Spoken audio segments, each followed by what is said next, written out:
All the books I found were old, rediscovered Victorian and Edwardian stories published by Eden in the 20s and 30s, plus a couple from the early 50s. I had no idea that the Society also published contemporary works, and it was only recently that I found out about the stories in this series that you're about to listen to.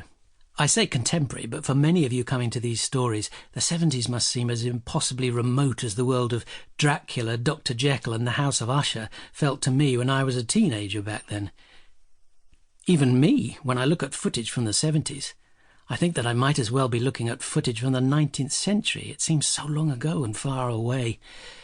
It all looks so grey and grim and grimy, the people emaciated, haunted. It was a period of 3-day weeks, constant strikes, blackouts, rubbish lying uncollected in the streets. The population of London was dwindling as people fled from the run-down cities. It all looks pretty dystopian, to tell you the truth. So in many ways the 70s are as perfect a setting for horror stories as crusty, crepuscular, crenellated, crumbling old Gothic Europe. So I hope you enjoy these rediscovered recordings and feel encouraged to find out more about the mysterious Eden Book Society.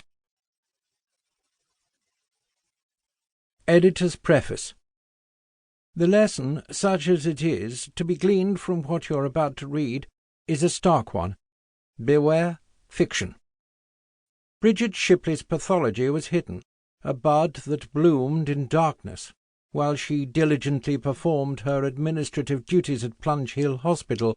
She sank deeper and deeper into the quagmire of her own particular disorder, a disorder unnoticed by those around her and tragically untreated by those who were best placed to help. Late last year she took her own life.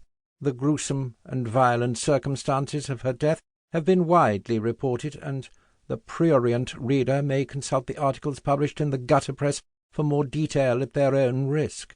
I will not reproduce them here. In the immediate aftermath of Bridget's suicide, I heard rumours concerning a number of papers she'd left behind, letters, a diary, and handfuls of postcards. I confess that my initial sympathy swiftly gave way to professional intrigue.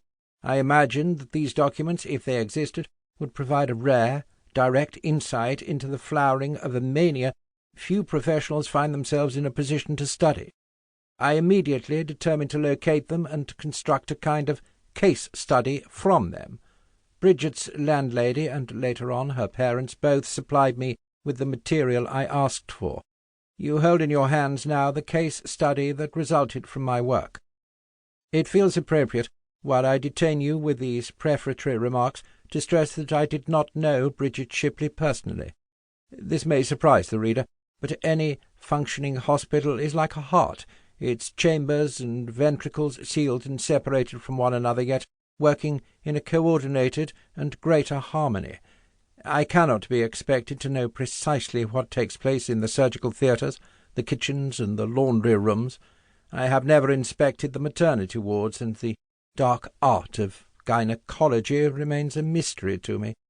My own ventricle, so to speak, affords a lofty view down the hill towards Plunge Hill itself, the small charming village by which our hospital is, or was, I suppose I should say, fortunate enough to be located, and as such I have, during my time here, been provided with nothing in the way of direct insight into the workings of the typing pool where Bridget spent her final weeks. Although she was not my patient, the Hippocratic oath led me to conceive of the notion of letting her papers lie unedited, hidden, and unknown, as her suffering was during her life, as something tantamount to a kind of professional neglect on my part. There is a further motivation for the present case study. News of Bridget's tragic end, her body found in most vivid and unfortunate circumstances in the well-tended grounds of the hospital, could not escape my attention. I also became aware, in common with you, dear reader, of the fabrications and speculations about her final weeks. I feared, as did Dr. Kapoor, my colleague and friend, that these stories not only slandered Bridget's name, causing unnecessary pain to her suffering parents, but risked doing damage.